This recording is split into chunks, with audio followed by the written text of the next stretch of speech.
आप सभी का स्वागत है आपके अपने YouTube चैनल कुलदीप योगाचार्य में। आज हम चर्चा करने वाले हैं कि रोग आखिर है क्या, यह शरीर के अंदर कैसे उत्पन्न होता है और कैसे इन बीमारियों से हम बच सकते हैं।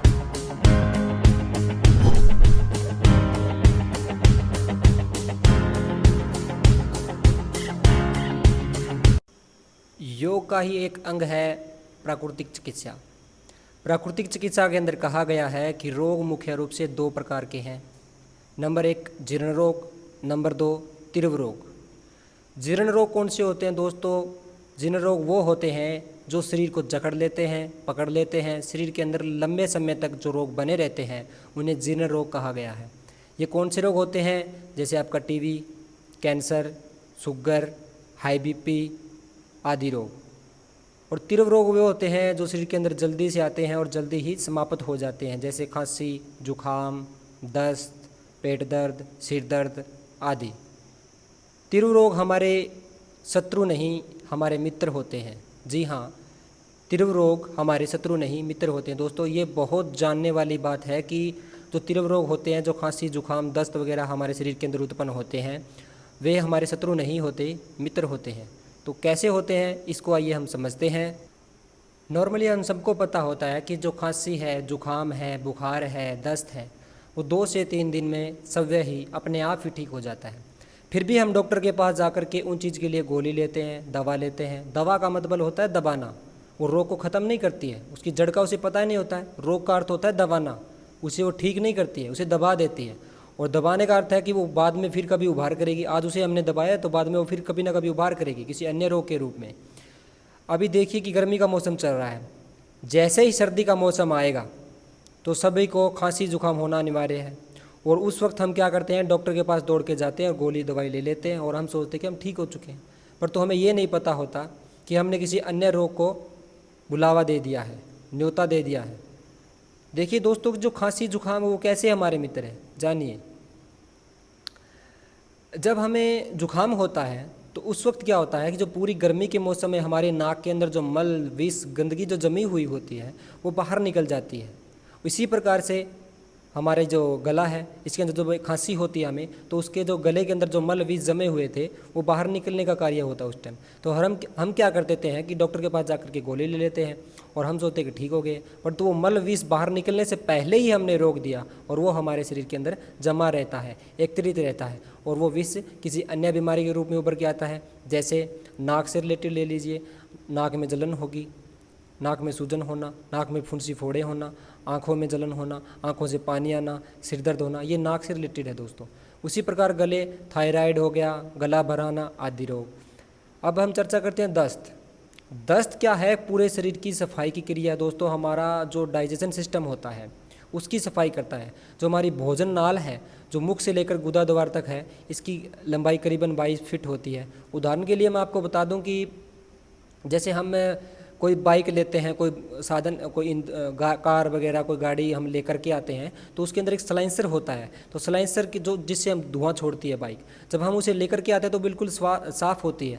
और जैसे ही हम उसको यूज़ करते हैं काफ़ी लंबे समय बाद आप देखेंगे तो उसके अंदर धुआं जम जाता है दोस्तों। तो ऐसे ही हमारा शरीर है, हम कुछ ना कुछ खाते रहते हैं और जो हमारी भोजन नाल है इसके अंदर बहुत सारा मल एकत्रित हो जाता है, जम जाता है। तो दस्त के दौरान उसकी सफाई होती है। हम देखते हैं कि जब हमें दस्त होता है तो पहले गाढ़ा मल आता है, फिर थोड़ा पतला मल आता है, उसके बाद और पतला आता है, फिर धीरे धीरे पानी के रूप में वो आने लग जाता है दोस्तों। तो कहने का मतलब है कि आपके जो भोजन नाल है उसकी पूरी तरीके से सफाई हो जाती है और हम उस सफाई को होने से पहले रोक देते हैं। तो उससे क्या रोग निकल के आते हैं? सबसे पहले आपका कब्ज है, अपच है, पेट में दर्द होना, पेट में जो मल है वो पड़ा पड़ा सड़ने लग जाता है, जिससे खट्टी डकारें आती हैं, आँखों में पानी होता है, स्वभाव चिड़पड़ा हो जाता है और गैस छोड़ने लग जाते हैं लोग बुरी बुरी, हम कहीं बैठ भी नहीं सकते। ये सब इसी की वजह से होता है क्योंकि हमारे जो आंतें हैं, बड़ी आंत, छोटी आंत, इसके अंदर बहुत सारा मल एकत्रित हो जाता है जिससे वो सड़ने लग जाता है। सड़ने से आपके मुंह में भी बदबू आती है। ये बहुत बड़ा एक कारण है कि जो मुंह के अंदर बदबू आती है वो इसी का एक कारण है। या तो आपकी आपकी नाक है, नाक के अंदर मल जमा हुआ हो, या फिर आपके गले के अंदर मल जमा हो, या फिर आपके पेट के अंदर जो मल एकत्रित हुआ है वो सड़ने लग जाता है और उसकी गैस जो बनती है वो या तो गुदा द्वार से निकलेगी या आपके मुख से निकलेगी। और जो इसी का एक बहुत बड़ा यह कारण निकल के आता है कि आपके मुंह से बदबू आती है, खट्टी डकारें आती है। इसी ऐसे रोग निकल के सामने आते हैं दोस्तों। बुखार, बुखार में क्या होता है दोस्तों कि जब आप सभी को पता है कि हमारे शरीर के अंदर एक जीवनी शक्ति होती है जो हमें चलने की शक्ति देती है, फिरने की शक्ति देती है, उठने की, बैठने की, और 24 घंटा हम कुछ ना कुछ खाते पीते रहते हैं। उस वक्त वो शक्ति 24 घंटा उसी कार्य में बिजी रहती है कि जो हम खा रहे हैं, पी रहे हैं, उसे पचाने में वो सारा दिन व्यस्त रहती है। और आप देखेंगे जब हमें बुखार होता है तो उस वक्त हम कुछ भी नहीं खाते पीते, हमें कुछ अच्छा नहीं लगता है। तो उस वक्त वह शक्ति हमारे शरीर के किसी अन्य भाग, किसी अंग के अंदर जो कि कमज़ोर है, उसे ज़रूरत है, उसकी मुरम्मत के कार्य में लग जाती है और उसके शरीर की जो मुरम्मत उस वक्त वो करती है, जीवनी शक्ति जो हमारी है। तो इस प्रकार बुखार हमारी मित्र है। अन्य रोगों के बारे में चर्चा करें तो जैसे कि सिर दर्द होना, चक्कर आना, घुटनों में दर्द होना, पेट दर्द, सिर दर्द, इनके अन्य कारण भी हो सकते हैं दोस्तों। प्राकृतिक चिकित्सा के अंदर रोग को रोग नहीं, विजातीय तत्व कहा गया है।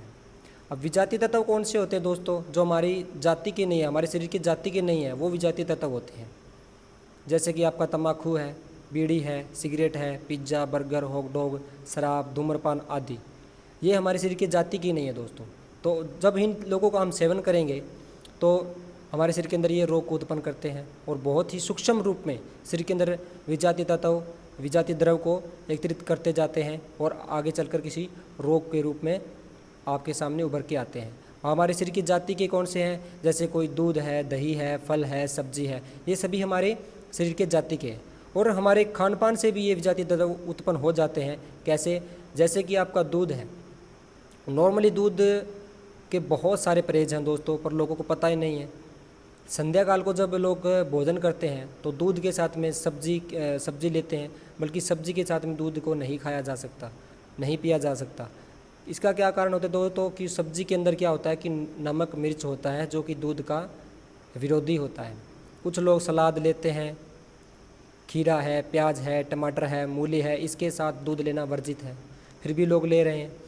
और कुछ लोगों को अगर बोलें कि आप तो इसके साथ नहीं लेना चाहिए, तो वो ये बोलते हैं कि हम तो 20 साल से खा रहे हैं, हम तो 25 साल से दूध को इसके साथ ले रहे हैं, हमें तो कुछ नहीं हुआ। पर उन्हें ये पूछने वाला कोई नहीं होता कि क्या कभी आपको बुखार नहीं हुआ, कभी आपको पेट दर्द नहीं हुआ, क्या कभी सिर दर्द नहीं होता? वो इसी के कारण होता है दोस्तों। कैसे होता है? क्योंकि वो एकदम से उभार करके नहीं आता। क्या पता वो एक दिन बाद दिखाई दे उसके लक्षण, क्या पता वो 10 दिन बाद उसके लक्षण दिखाई दे, क्या पता महीने बाद उसके लक्षण दिखाई दे। क्योंकि जो विजातीय द्रव है वो बहुत ही सूक्ष्म रूप में एकत्रित होता है शरीर के अंदर। सूक्ष्म रूप में एकत्रित होते होते होते वो एकदम उभार करता है। वो उभार या तो ऊपर की तरफ करेगा या फिर शरीर के नीचे की तरफ करेगा। अगर शरीर के सर से ऊपर की तरफ वो उभार करेगा तो आपके अंदर जैसे कि सिर दर्द, चक्कर आना, पेट, आंखों में जलन होना आदि। अगर गले के अंदर अगर उसका उभार होता है तो गले का, जैसे थायराइड हो गया, गले में सूजन होना आदि रोग हो सकते हैं। अगर उससे थोड़ा नीचे की तरफ अगर उभार करेगा तो आपको अपच हो सकती है, आपका लीवर के अंदर जलन हो सकती है। अगर उससे थोड़ा नीचे करेगा तो जैसे कि आपको कब्ज हो जाती है, पेट में दर्द हो जाता है। अगर उससे थोड़ा सा नीचे की तरफ अगर वो उभार करेगा तो जैसे कि आपके अंदर मल के जो विकार होते हैं और सेक्स से रिलेटेड समस्याएँ आती है सामने देखने के लिए। और अगर उससे पैरों से अगर नीचे अगर देखें तो हम जैसे कि पैरों में कंपन होना, घुटनों में दर्द होना आदि, ये रोग इसी के कारण होते हैं, विजातीय तत्व के कारण होता है। हम हमारे जीवन में छोटे छोटे नियम, छोटे छोटे रूल्स बना करके हम स्वस्थ रह सकते हैं दोस्तों। आपको पता होना चाहिए कि आपको क्या खाना है, क्या नहीं खाना है, किस टाइम आपको सोना चाहिए, किस टाइम आपको उठना चाहिए, कब आपको क्या करना चाहिए। अगर आपके जीवन में आप ऐसे छोटे छोटे नियम में अगर बना करके आप चलोगे तो आप कभी बीमार नहीं पड़ोगे। दोस्तों, अगर आपको मेरी वीडियो अच्छी लगी हो तो लाइक एंड सब्सक्राइब ज़रूर करें ताकि मैं आपके लिए आगे और नई अच्छी वीडियो लेके आ सकूं। धन्यवाद।